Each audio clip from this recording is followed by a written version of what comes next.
Okay, so last class we started this second module, and this is based on a digital TV, and we just discussed some preliminaries regarding TV, and the in the TV you have a composite signal, and black and white TV came first, and then color TV came next. And our subject is digital TV, and we saw why compression is absolute must to broadcast digital TV in a channel of acceptable width, because monochrome TV came first. The channel was defined earlier, and color TV had to fit into that channel, and later on digital TV also had to fit into that channel bandwidth. So the techniques are not straightforward. Getting an RGB signal and digitizing it. So rather than that, we have uh, we have a pro luminance signal, white. That is the luminance signal, which can be viewed on a black and white, and chromium signal with a color difference of blue and color difference of red. Two chromium signals, and this luminance and two chromium signals, which are blue and red color difference signals. If you transmit with black and white, the receivers can receive this one and see the signal as black and white. Our TVs can receive all these three and retrieve the G signal as well as view the picture in color. Now, so in digitization, this is the regulatory body. They have specified 4 samples for luminance and 2 samples from prominence blue and prominence red in this ratio. And we had also seen that the baseband signal, it has about 6 megahertz. So the sampling frequency has to be larger. So this is the one specified by the regulatory body for luminance, and the width of color is less, because the details sensitivity to color, the how the eye responds to finer details in color is less, and the bandwidth is less, and consequently the sampling frequency for chromium is only this much, 6.75. Now based on this, you can find the total bit rate for a digital TV as 13.5 samples, and each sample you are condensing into 8 levels, which is a minimum level quality. You get this many samples, bits, and 6.75 you have two chromium signals, blue color difference and red color difference, and for each you take 8 bits. Totally you add these two, you get these many bits per second to be transmitted. And we have a modulation scheme, and if you select a higher order modulation scheme like 64 quadrature amplitude modulation, you can transmit 6 bits in a symbol, which means the rate can be reduced from 216. If you are transmitting in a symbol 6 bits, we need only 36 megahertz. So this is the requirement. However, only the channels allotted, you have lower bandwidth, so you need compression. So compression is an absolute must for digital TV. That is what we had seen last class. And we also saw that basically we have source coding and channel coding. So the source coding means you are doing the compression, and you are effectively reducing the information content by compressing. So here you have a channel, and so there can be many channels in one transmitter. You have another channel. Each of them is MPEG. We'll come to that. This is a source coding technique, whereby you reduce the information bits. So this is the source coding, MPEG, and you do multiplexing for many channels. So this is regarding source code, that is compression. So what we have to study is MPEG stack. And we have channel coding, that is forward error correction. This is for overcoming the degradation in the channel. So once you are digitizing it, you can add channel coding and you can overcome the degradation because of the non-guided nature of transmission, or even if it is guided, there will be degradation. Only thing is that degradation quality is less.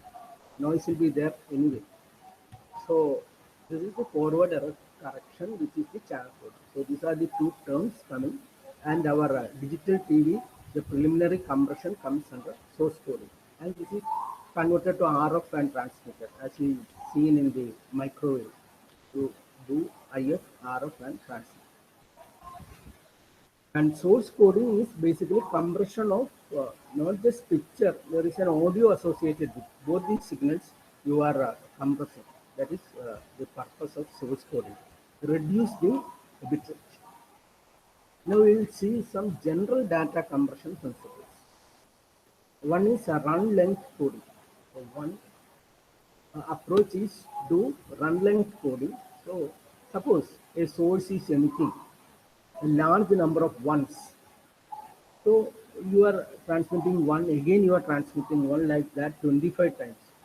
So this identical elements you are transmitting 25 times, then it is advantageous to transmit the code of this element and the number of successive occurrences. You can write one and you put in bracket 25. Then that would at the receiver can be converted to 25 number of ones, like that. So it can be very large number. So the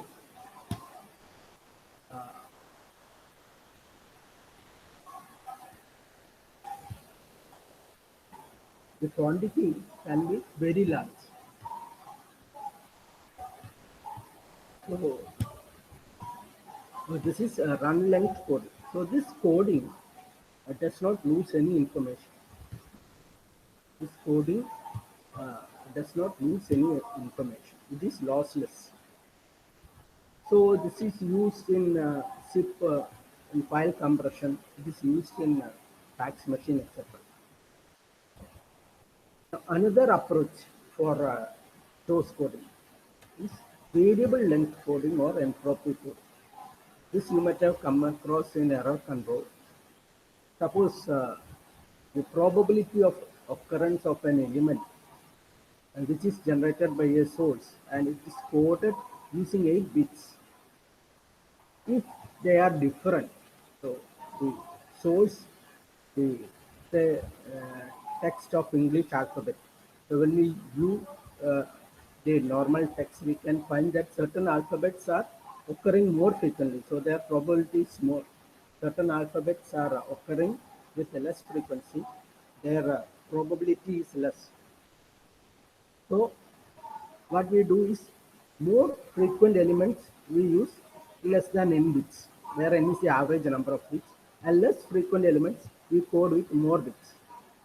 So in text compression. And for video images, so we haven't come to that, which is compressed by means of discrete cosine transform. So some image, when it is compressed by cosine transform, discrete cosine transform, energy is concentrated on a small number of coefficients. So you get a DCT coefficient.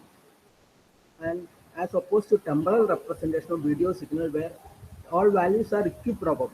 So in a temporal representation of video signal, all values are equiprobable, whereas in DCT, the probability varies. So you can apply this, which has a higher probability, use a lower number of bits, and lesser probability, use higher number of bits. So this can be mathematically stated like this to have information which depends on probability, inverse of probability.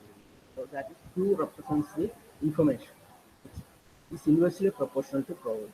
And entropy is sum of all probabilities multiplied by the information over all elements, you get the entropy H. Entropy of source is sum of information of all elements generated by the source multiplied by the probability. This is used in Huffman coding, one example. So this is one approach. So we are discussing some general data compression principles. One is run length coding, and there is variable length coding. And another approach is using discrete cosine transform. So we know Fourier transform, and it has the component of E, which is sine plus cos, whereas DCT has only the harmonic cosine. Sine is not there. So naturally, the number of coefficient reduced by half. And in pictures, signal is in two dimensions, width-wise and height-wise, which is we can consider bidimensional, horizontal and vertical. So the picture is luminance or chromiance, and they have values depending upon the picture. Depending upon the hue saturation, you have chromiance values. Depending on the brightness, you have luminance value. And this block, this image or this matrix of n by n pixels, we will transform into a matrix of n by n coefficients using DCT, discrete cosine transform. So we can achieve some level of compression, and these coefficients represents amplitude of the cosine harmonics. You are speaking in terms of cosine harmonics, and the amplitude of cosine harmonics forms the coefficient. So apply DCT to n by n pixels of luminance or chromiance or sample combined of this, you convert it into coefficient. So this DCT is another approach. So the coefficient on horizontal axis. So each line, last class I told it is a scanning, progressive scanning and interlay scanning.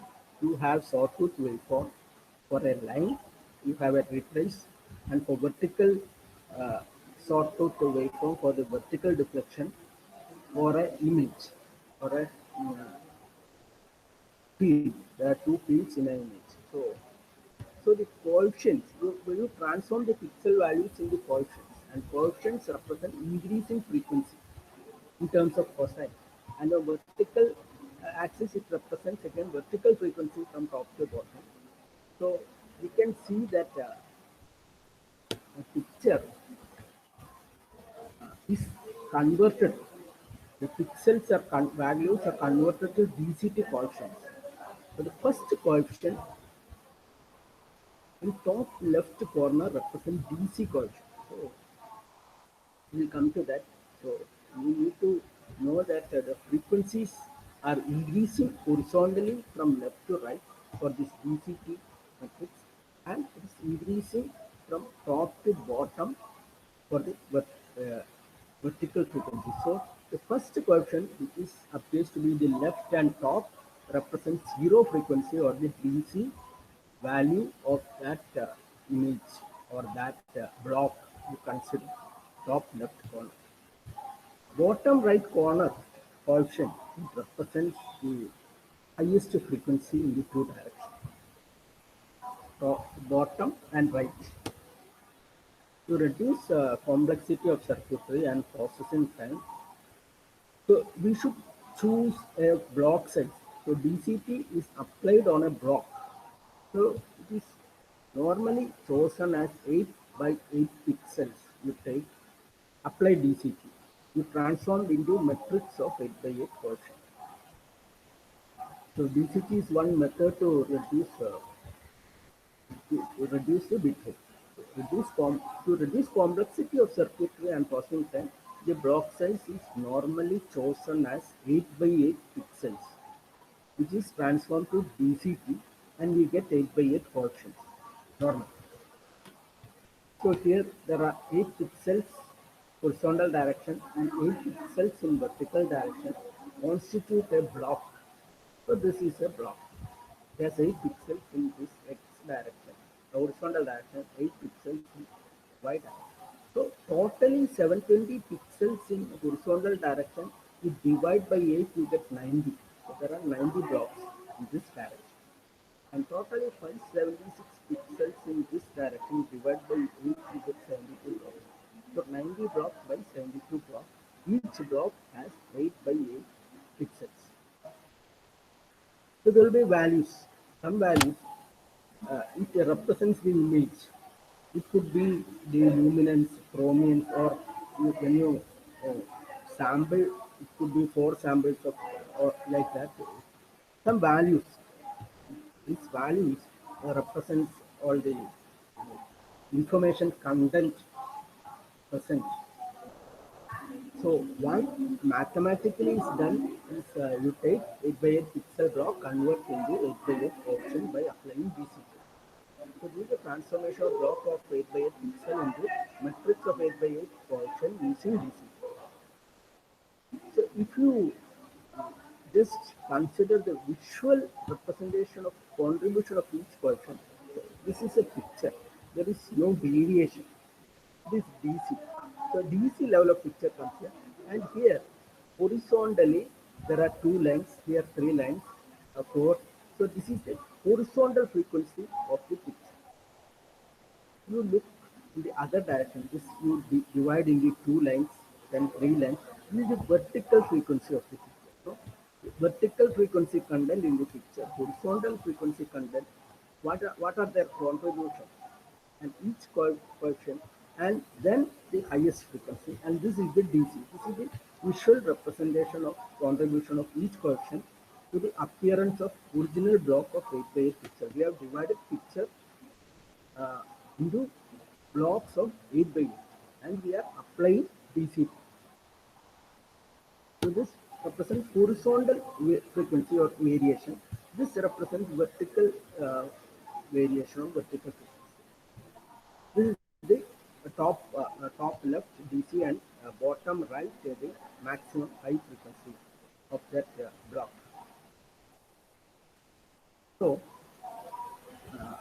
we are looking at source coding, and our aim is to come look at the MPEG.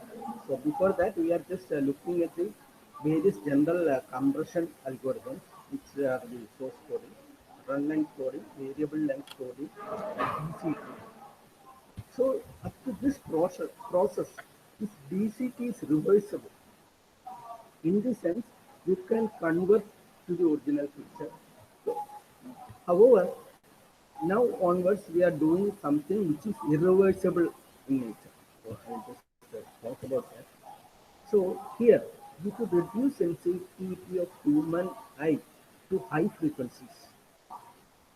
So human eye, its sensitivity or the physiological behavior of this eye. Using that, without perceptible degradation of picture quality, we can eliminate values below certain threshold. So we are taking into account how the eye perceives, and depending upon that, below a certain threshold, we can eliminate values. So this is called thresholding. We replace certain values below a certain threshold, we are eliminating. Hence, we are throwing away some data, and from here onwards, it is not reversible. In quantization also, when you quantize to nearest level, you are throwing away some portion, and then hence from this portion, it is not reversible after threshold. Now the remaining after thresholding, you are quantizing with an accuracy decreasing with increasing frequency. Accuracy is decreasing with increasing frequency because eye is not as mm, uh, perceiving very details in high frequency.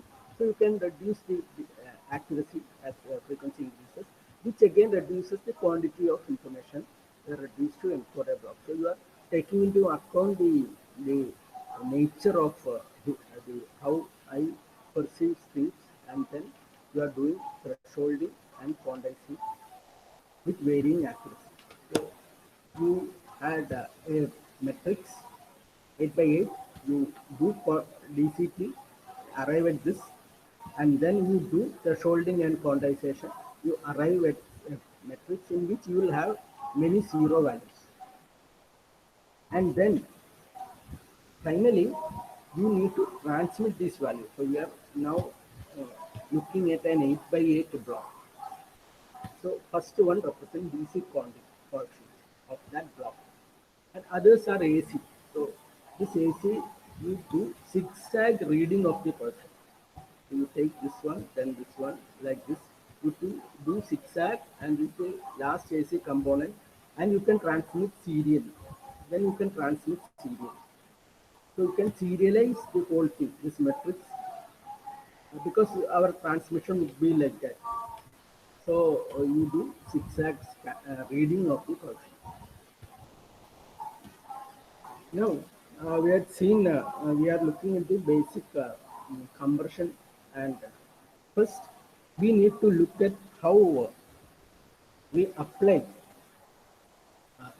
DCT and to an image, or the compression of image is, described by this standard JPEG, which is Joint Photographic Experts Group. This is the acronym. So here, this JPEG, you can have two types, lossy or lossless. Lossless means you don't throw away, it is irreversible, and lossy means you are throwing away something for the target of compressing. So most applications use lossy method. Allows compression more than 10 without noticeable picture quality degradation. Without noticeable perception to eye at the receiver, you can have a compression ratio of more than 10 for an image that using this JPEG using lossy method. Lossless method also there, but that is not based on DCT. It uses predictive coding. So we won't discuss this lossless method. We just discuss lossy JPEG, which has essentially 6 main steps. What has been described earlier. Same thing we are putting in 6 steps. First is decompose picture into blocks. So picture in luminance, chrominance, blue difference and red difference format is divided into blocks of 8 by 8 pixels. Each block is made up of 64 numbers. So there will be some value. The value for luminance and chromiance. So luminance, and they are digitized. They are digitized using 8 bits, which means 0 to 255 for luminance, and for chromiance you can have negative as well as positive one. So decompose into blocks